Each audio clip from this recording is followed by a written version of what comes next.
Bonjour. Aujourd'hui, nous arrivons à la 5e étape de l'exil.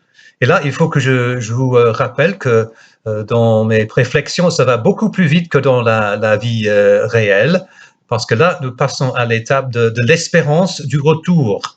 On peut dire l'attente du retour. Et je sais que nous y sommes loin pour l'instant. C'est vrai qu'on commence à parler de l'après-confinement, le déconfinement, de la reprise éventuelle des écoles. Il y a quelques lueurs d'espoir d'une vie nouvelle, une vie libérée, le après, comme on peut dire. Mais on n'est pas encore là.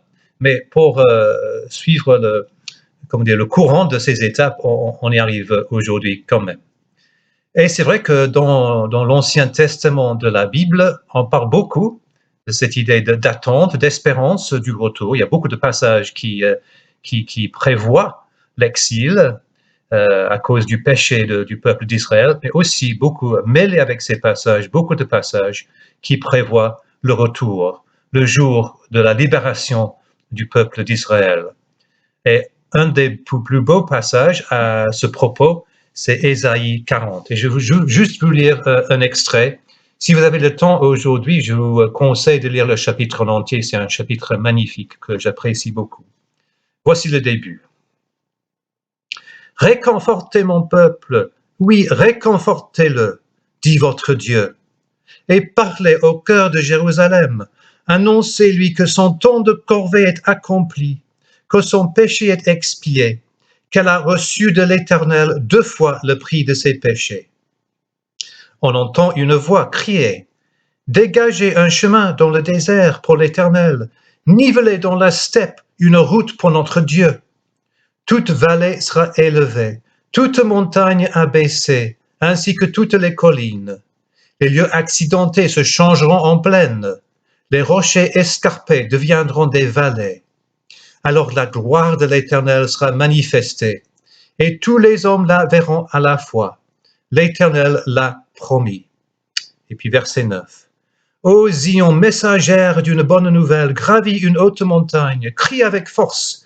Jérusalem, messagère d'une bonne nouvelle, oui, crie sans crainte, annonce aux villes de Juda, voici votre Dieu vient. Voici l'Éternel, le Seigneur, il vient avec puissance, et son bras lui assure la souveraineté. Voici ses récompenses sont avec lui, et le fruit de son œuvre va devant lui. Comme un berger, il paîtra son troupeau, et il rassemblera les agneaux dans ses bras. Sur son sein, il les porte, et conduit doucement les brebis qui allaitent. » Juste un extrait, comme je viens de dire, c'est un chapitre magnifique, ça vaut la peine de le lire en entier. Et souvent, ces passages qui parlent de l'espérance du retour de l'exil se mêlent avec un horizon plus large, plus lointain, plus éloigné, où le jour où il y aura une nouvelle création, un nouveau ciel, une nouvelle terre, le jour où le lion et l'agneau paîtront ensemble et les nations vivront ensemble en paix.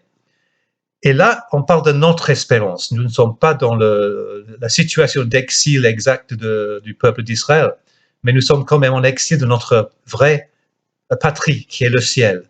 Et nous avons cette espérance devant nous qu'un jour, tout sera comme l'Éternel a voulu. Tout sera parfait, tout sera plein d'amour et de joie. C'est notre espérance, notre horizon qui est devant nos yeux. Parce qu'il ne faut pas croire qu'une fois le confinement levé, il n'y aura plus de problème.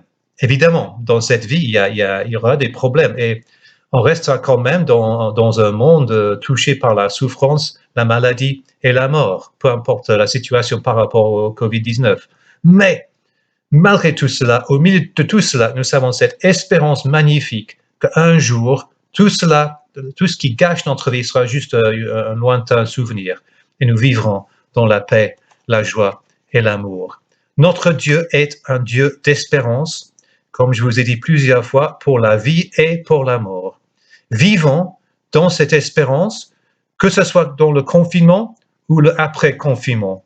Mais pendant toute la vie, vivons dans cette espérance que Dieu nous donne.